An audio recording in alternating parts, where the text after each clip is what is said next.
আসসালামু আলাইকুম ওয়া রাহমাতুল্লাহি ওয়া বারাকাতুহু। আলহামদুলিল্লাহি ওয়াহদা ওয়াসসালাতু ওয়াসসালামু আলা মান লা নাবিয়্যা বা'দা।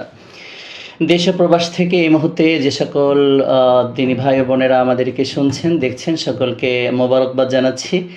আজকের গুরুত্বপূর্ণ একটা লাইভে। আজকের লাইভটা মূলত আমরা এসেছি গত পরশুদিন সন্ধ্যায় আমাদের পার্শ্ববর্তী সারেন্ডার ইন্টারন্যাশনাল ইনস্টিটিউটের পার্শ্ববর্তী যে মসজিদ বাইতুল মামুর চাঁদ জামে মসজিদে আমাদের আল আমিন, যিনি নও-মুসলিম হিসাবে পরিচিত, নও-মুসলিম আল আমিন, এবং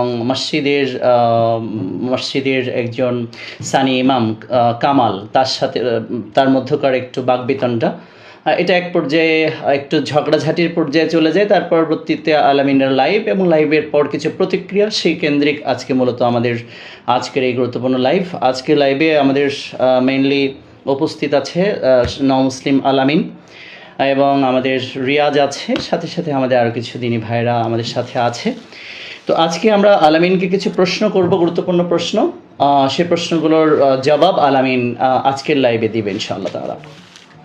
তার আগে আমি এক মিনিটে একটা সংজ্ঞা দিতে যাচ্ছি, সেটা হচ্ছে সালাফি এবং আহলে হাদিস।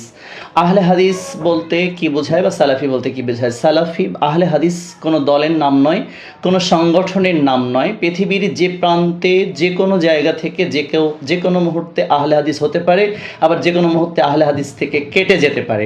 আহলে হাদিস হচ্ছে সে বা তারাই পৃথিবীর যে প্রান্ত থেকে পবিত্র কোরআন এবং সহিহ হাদিসকে অনুসরণ করে জীবনের, ব্যক্তি জীবন, পারিবারিক জীবন, সামাজিক জীবন, রাষ্ট্রীয় জীবন, আন্তর্জাতিক জীবন, সকল ক্ষেত্রে যারা কোরআন এবং সহিহ হাদিসের ভিত্তিতেই জীবন যাপন করে তাদেরকেই বলা হয় আহলে হাদিস।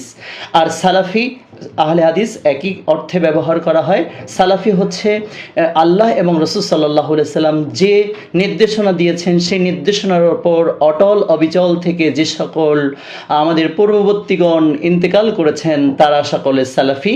এবং সালাফি হচ্ছে আল্লাহ এবং রাসূল সাল্লাল্লাহু আলাইহি সাল্লামের নীতি নির্দেশনা অনুসরণ যারা করে তারাই মূলত সালাফি। এক কথায় সালাফি এবং আহলে হাদিস এক কথায় সমর্থক শব্দ বলা যেতে পারে। এটা নিয়েই বেশ কিছু সংকটপূর্ণ অবস্থা তৈরি হয়েছে, যে কারণে আল আমিনকে আজকে মূলত লাইভে আহ্বান করা বা আল আমিনের পেজ থেকে লাইভে যাওয়া। তো আমরা আল আমিনকে কিছু প্রশ্ন করব, আপনারা একটু ধৈর্য ধরে মনোযোগের সাথে সেই প্রশ্নগুলো শুনবেন এবং আমাদের মধ্যেকার আশা করি ভুল বোঝাবুঝি হোক আর কোনো মিসিং ইনফরমেশন গিয়ে থাক অথবা ভুল হয়ে থাক, যেটাই হোক না কেন সেটার আমরা নিরসন বা সমাধানের দিকে যাচ্ছি ইনশাআল্লাহ তাআলা। প্রথম আমি আল আমিনের কাছে প্রশ্ন করব যে আল আমিন, তুমি সালাফি বা আহলে হাদিস কিনা?